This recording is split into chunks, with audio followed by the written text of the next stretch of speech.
Hello and welcome to Vendor Trash. Is the title a reference to my opinions, my drawing skills, or both? That's for you to decide. We're back at it with the dungeon rankings, and this time we're hitting up Legion, which added 14 dungeons. Quite surprising considering Mists of Pandaria and Warlords of Draenor had only added 9 and 8 respectively. Legion also introduced Mythic Plus to the game, though I don't feel that caused a major shift in dungeon design. A more noticeable shift came with MoP's challenge modes. I did do M Plus in Legion, but again, mostly just when I got dragged along, and I know many returned during Dragonflight. I missed the first season of Dragonflight entirely and didn't push very high in seasons 2 or 3, so I'm working largely off of fairly old memories. Anyway, Legion had some great dungeons overall, but I do think there were a few stinkers we need to wade through first. So without further ado, let's get into it with 14th place, Assault on Violet Hold. I wouldn't be surprised if most players forgot that this is even a dungeon that exists. It fails to be interesting on nearly every front. For some reason, Blizzard thought that reusing Dalaran meant they should also reuse the Violet Hold, and it is entirely too much of a carbon copy of the original. Yes, the trash and bosses were changed. Yes, there was a visual overhaul that makes the place feel more Legion-y, but it's still the same place, the same 18 waves with a boss on every 6th wave. Except it literally feels worse than the original Violet Hold because, aside from not being the original, it's gloomier and feels less natural within the expansion. Having Cyanagosa infiltrating the magical prison on behalf of the Blue Dragonflight during the Nexus War made a fair bit of sense. This is just the Legion causing a ruckus like they are everywhere else. The sad part is that there is a hint of something more being there, as there was a hole added leading into what looks like a more extensive dungeon that would make sense in line with its Frozen Throne appearance. But it's a very small hovel and nothing is really done with it. It's actually kind of funny that they even bothered with this place, considering they didn't use it for M+, the feature added at the same time. I do have one positive memory of the place though. I was running it with my guildies at the very start of Legion, because that's the only time anyone has ever ran that place, and while we were waiting for our tank to arrive, I was mindlessly casting a bunch of random spells. One of these happened to be Portal Dalaran. When our tank entered the dungeon, he somehow wound up clicking on it without realizing that he had. I noticed this and kept quiet as I watched him load into Old Dalaran and then zone into the Old Violet Hold, as he pondered why the game had sent him back in the first place and why he still couldn't see the rest of us. It was at this point that I lost it because I couldn't have trolled someone that well if I tried. Fun times. Next, in 13th place, we have Return to Karazhan, Lower. Bucking the trend of no mid-expansion dungeons that had taken hold in recent years, Blizz gave us the first of their run of mega dungeons in the very first patch of the expansion, very soon after Legion itself had launched. It's kind of crazy and was very heavily applauded at the time, especially since Karazhan itself was such a fondly remembered raid. But, in retrospect, this place is pretty dumb. Most of it is practically identical to the raid, though obviously adjusted to fit more modern design choices, and of course to work as a dungeon. And I'm sorry, but that's just lazy and boring.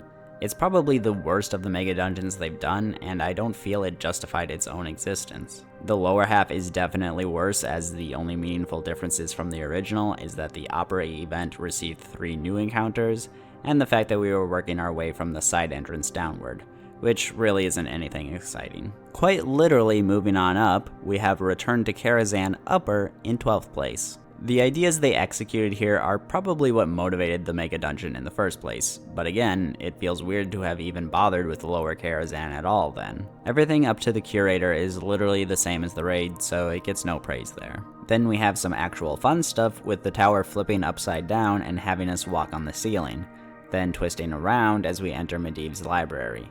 The Shade of Medivh fight is fun enough and pays homage to his father's encounter. Then we get shrunken down and need to climb down some books and defeat a mana worm, which we then face multiple of as trash once we've restored our size. We then continue traversing the flipped Karazhan and a vortex-twisted version of the chess encounter as trash, before ascending to the top and facing Vizadum by flying onto Legion spaceships. I honestly think it got a bit too weird at the end there, but that may just be me. So there are lots of cool ideas there. I think the Reverse Karazhan was lifted from the Last Guardian novel, which suggested that there was an upside down tower beneath the normal one. Had they stuck with that concept more instead of making things as esoteric as they were, it would have felt like a cool new area of the tower instead of a hodgepodge of individually interesting areas sort of forcefully smushed together into an experience you can't even properly traverse. Seriously, all 4 bosses are separated by some sort of transitionary element. So, good ideas, wonky execution. In 11th place, we have Court of Stars. I know this is going to be a contentious ranking because a lot of players adore this place, but I always hated running it. For starters, there's a bit too much fluff at the beginning before you can actually start clearing the place. Then you're essentially just making your way through a part of Suramar City, which is fine, but also not particularly novel as it's not visually distinct from the Nighthold. But none of that is really that bad. What really frustrated me about the place was that it had 50 bajillion gimmicks. Seriously. First of all, there were sentries that had to be stopped before they sounded the alarm and summoned more trash. There are also several beacons that you need to activate to summon the first boss. In the first trash area, there was a conduit that gnomes, goblins, and engineers could activate to stun all constructs in the dungeon for 5 seconds every 20 seconds. Then, the first boss's room had a flask that could be tampered with by rogues and alchemists to cause the boss to die when he would otherwise enrage. Later, there are 4 different events that can be triggered to pull mini-bosses away from the second boss. One for rogues, warriors, and leatherworkers, one for miners and jewel crafters, one for hunters and blacksmiths, and one for healers and tailors. Then, there were 7 objects that could be activated to give your party a buff. Demon hunters, paladins, priests, and warlocks could give 10% crit. Demon hunters, paladins, and priests could give 10% damage reduction. Mages, blood elves, night elves, and enchanters could give 10% increased damage. Pandaren, cooks, and herbalists could give 10% health. Death knights and monks could give health and mana regen. Druids and herbalists could give 10% haste, and shamans, skinners, and scribes could give 35% movement speed. Then, after the second boss, there was an event where you had to take clues from party guests located around a large room to suss out who was a dreadlord in disguise. This could be very tedious to do if you aren't using add-ons or a weak aura, though protection paladins using the Truthguard artifact, or I believe if they're mocked into it, and demon hunters using the spectral sight could highlight the dreadlord once all the clues were found. The bosses themselves are all completely fine. In fact, so unremarkable that I barely remember what they do because they pale in comparison to everything else going on. Seriously, that's 14 race/class/profession gimmick items in one dungeon, not even counting the other gimmicks that are just always relevant. It's just way too much. Though perhaps that's a weird statement for me because as someone who during Legion was a blood elf mage with tailoring, enchanting, and cooking, I had surprisingly little to do. 3 of those were relegated to a single item, which I still never really had to interact with because there was always another blood elf because they're by far the most common horde race. My tailoring perk was also always covered by healers, and everyone can learn cooking, so I never had to do that either. So I was also frustrated that despite there being so dang many gimmicks that I was never really useful for any of them. So, I don't know, I was simultaneously annoyed for diametrically opposed reasons. Also, I just wasn't a fan of how back and forth it felt clearing the trash up to the second boss. Aside from the percent bar, you rarely felt like you could feel how far along you were in the dungeon. Anyway, I know it came back in Dragonflight, and I don't know every change that was made, if any, but I doubt they could salvage my disdain for this place. I'm sorry. In 10th place, we have Seat of the Triumvirate. This dungeon was added in patch 7.3 and due both to being new and overtuned, was promptly ignored by the player base. I myself only ran it once and remember being disappointed even by that. The dungeon is called Seat of the Triumvirate, but the only part of the dungeon that uses that actual building is a short hallway and the final boss. The first boss is pretty much right there, which is a nice change of pace, but once you get Alaria to open the way, you're met with a gigantic field of void-oriented mobs. Like a metric ton of them, just everywhere. It's such an open area and yet so crowded feeling. You are directed around the area to kill 3 mobs in order before the second boss spawns, which is really the only direction you're given here. He's not that interesting though. The third boss seemed better at least. The most interesting design-wise is of course Laura, the Dark Naru that serves as the final boss. But the place just doesn't feel good, which is unfortunate because Eradath is a gorgeous zone and the void effects used here are rather slick. It's entirely a case of the layout of the dungeon failing the rest of it. Had they utilized the building better, or at least kept the path more linear instead of utilizing the field of 5,000 mobs, I think it could have been a lot better. It's also a bit weird that the dungeon doesn't relate to Velen, Archimonde, and Kil'jaeden more, or even Draenei as a whole other than some void-addled mobs. I know those were dealt with more in the Eradath questing, but still, Alleria didn't have to steal the whole show in this of all places. At any rate, it seems highly likely that this dungeon will be returning for the War Within Season 3 M+ pool, so there's always a chance it could redeem itself. Next up, in 9th place, we have the Eye of Azshara. This is a weird place if we're being quite honest. The Eye of Azshara exists as an actual zone south of Azsuna as basically a duplicate of the dungeon, but it has practically zero content and shares the same environmental assets as Azsuna itself, so you have to wonder why it isn't just a subzone of Azsuna, other than them not wanting to fit it onto the map. And the entrance is even located in the middle of Azsuna instead of on the Eye.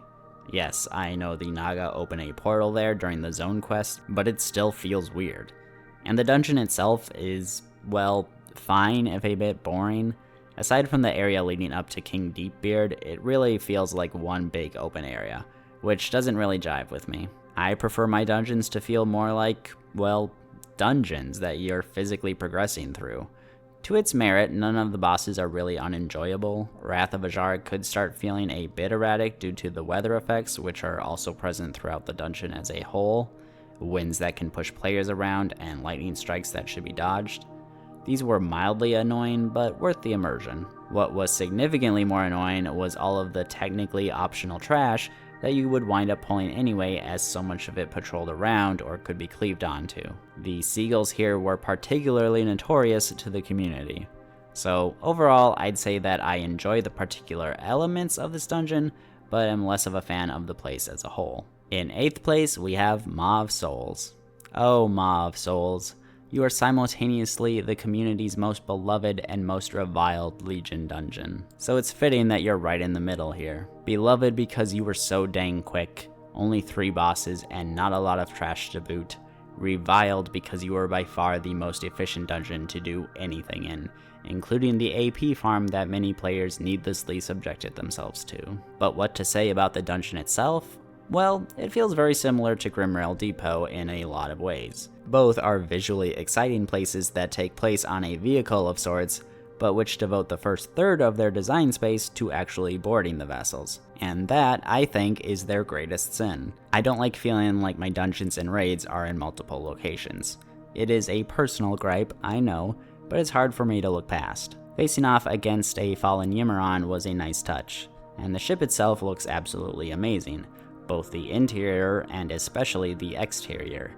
That backdrop of the rolling seas is absolutely phenomenal. The second boss is extremely ad heavy though, which means his actual difficulty scales very strongly with gear. It can either suck or be quite easy.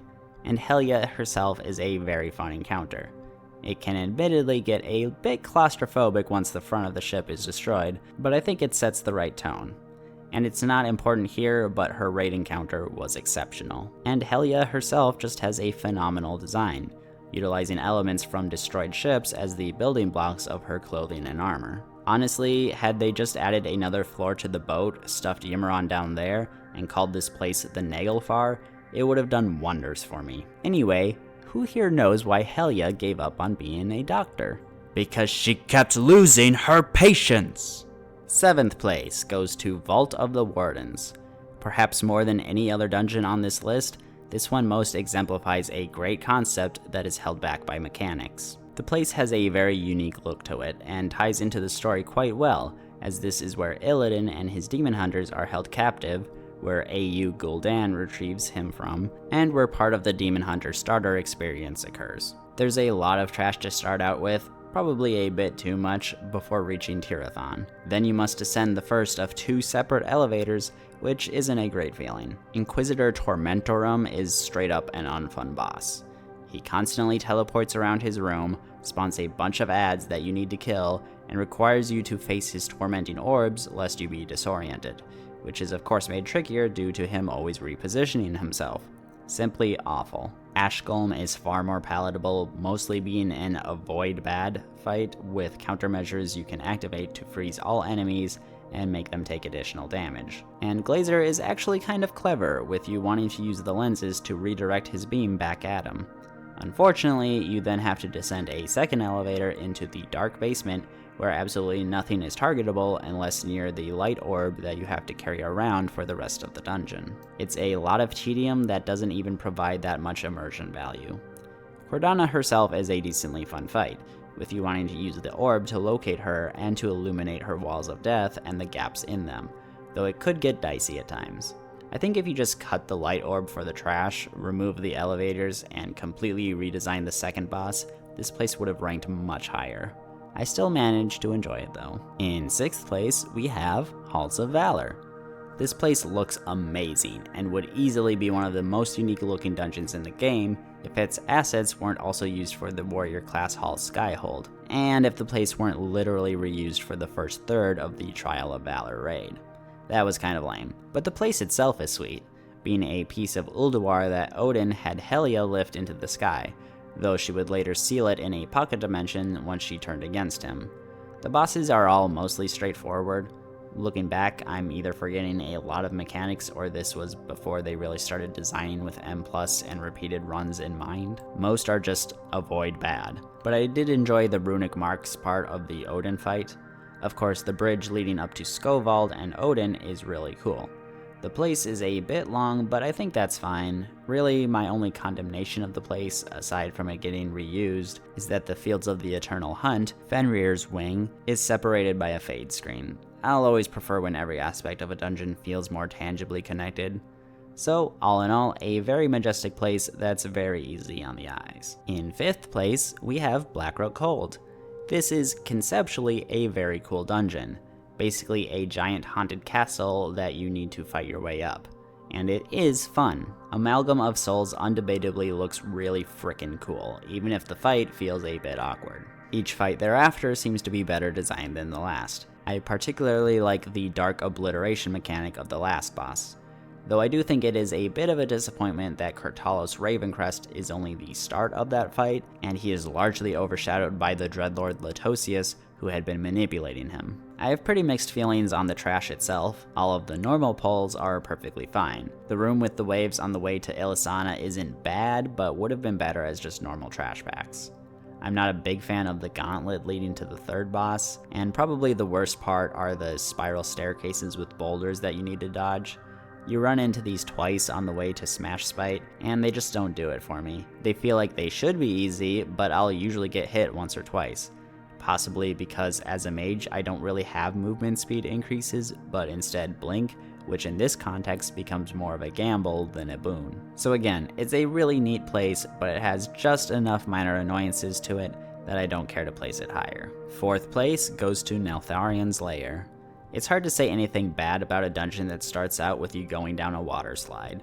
Water slides are awesome, although I do think the place kind of overdoes it with the theatrical transitions. We later jump over a waterfall to face off against Rokmora, and immediately after take a barrel ride down the river. And later, after the third boss, Neuraxis, we jump down a hole to again land in a pool of water. But to be fair, that's probably the dungeon's only major flaw. Rokmora is very basic, basically just requiring you to kill ads and not move until the purple under you fades away. The second boss, Ularog, is far more interesting with his stance of the mountain that basically emulates the Shell game. I enjoy that there's a whole section dedicated to a giant worm boss, and still quote, "Mother of Worms!" as an exclamation to this day.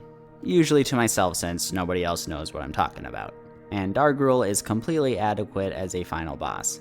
with his fight area finally changing the environment up from a watery cave to a magma cave. Really, the main reason this place isn't higher is mostly up to the alternatives simply being more fun to me. Our bronze medalist is Cathedral of Eternal Night. This place was very, very much a victim of circumstance. It wasn't implemented until patch 7.2, and was a bit overtuned when it was. This, coupled with it being a new dungeon that players weren't super familiar with, meant that nobody ever wanted to run it. I myself only ran it once back in the day, and not as Mythic Plus either, which is all a darn shame because the place itself is kind of awesome. It literally takes place over top the Tomb of Sargeras raid, with you being able to peer down into the main hall where you fight Goroth, which is the best way to reuse assets, by making the world feel connected. You can also look out the windows and see the broken shore, though you see what should be east of the tomb when looking out the west, which means that not only this dungeon but the raid itself is flipped 180 degrees. Oof. The place feels similar to the more Night Elf heavy areas of the tomb, but I don't mind that since they weren't explored that heavily. And it's the cool kind of Night Elf assets when they were more magic friendly and less nature-y. It also has some delightful banter between our heroes. Illidan tells Maiev to do what she does best and follow him. Maiev apologizes for if she accidentally kills Illidan along with all of the other demons. The sexual tension is palpable, and I'm here for it. There are tons of mostly identical side rooms to explore, and a rapidly patrolling Doomguard that you have to watch out for on the first floor. The first boss is fine. The second boss proudly proclaims that books are for losers. It's great. My main criticism is that by the end of the dungeon, some of it starts to look repetitive, and the last two bosses even share a room. Now, admittedly, it's really hard for me to assess this place accurately, and I'm sure I missed a lot of stuff, but I always felt that it was underrated. Our silver medalist is Darkheart Thicket.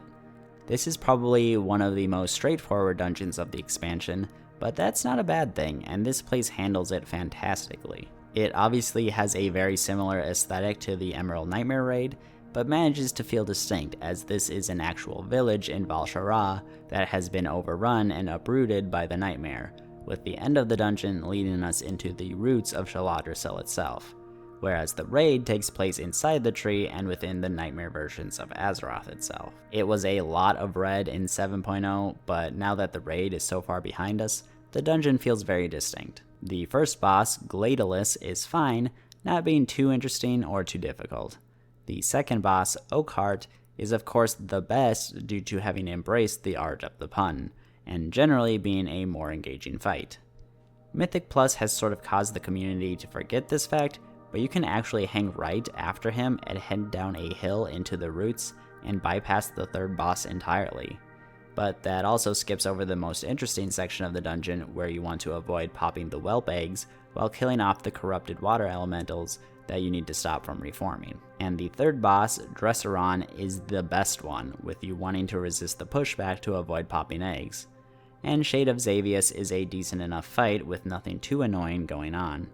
One would think the banter between Malfurion and Xavius would get super annoying, but it's so hilarious that you can't hate it. Like, I don't think Malfurion actually grasped the concept of smack talk. So says the shadow of Xavius. So he's basically doing the whole "this isn't even my final form" shtick on Xavius's behalf. Yeah. So ultimately, it isn't the flashiest of dungeons, but it's just a nice, clean, fun experience, and that's really all a dungeon needs to be. And taking home the gold, we have the Archway. I feel like this is one of those places that lots of people hated, so I rarely ever was brought here, which means I didn't have as much opportunity to generate that hate myself. But I honestly don't know what people don't like about this place. The map can certainly be intimidating at first, but because all of the bosses are on the outer ring, sticking to that winds up being the most efficient way to go. Each of the first 4 bosses is relatively straightforward. Ivanir was probably my favorite with the Netherlink mechanic and all of the tomes he's hoarding.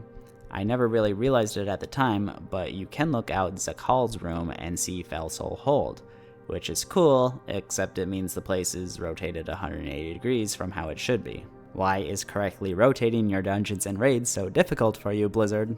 The last boss, Advisor Vandros, is easily the worst due to his intermission where you're thrown into a spectral phase and need to make your way back to him while killing ads along the way. That being said, I do appreciate that you fight him in the Grand Hall at the start of the dungeon.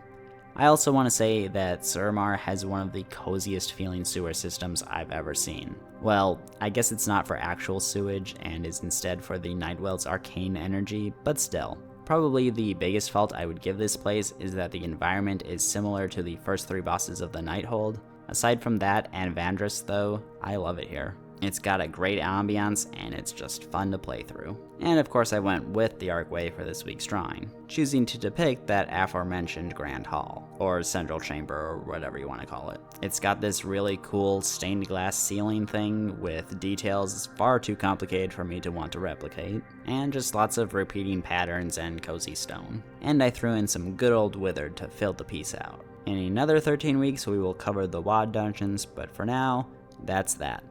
Thank you for watching, and I will catch you next week. Bye-bye.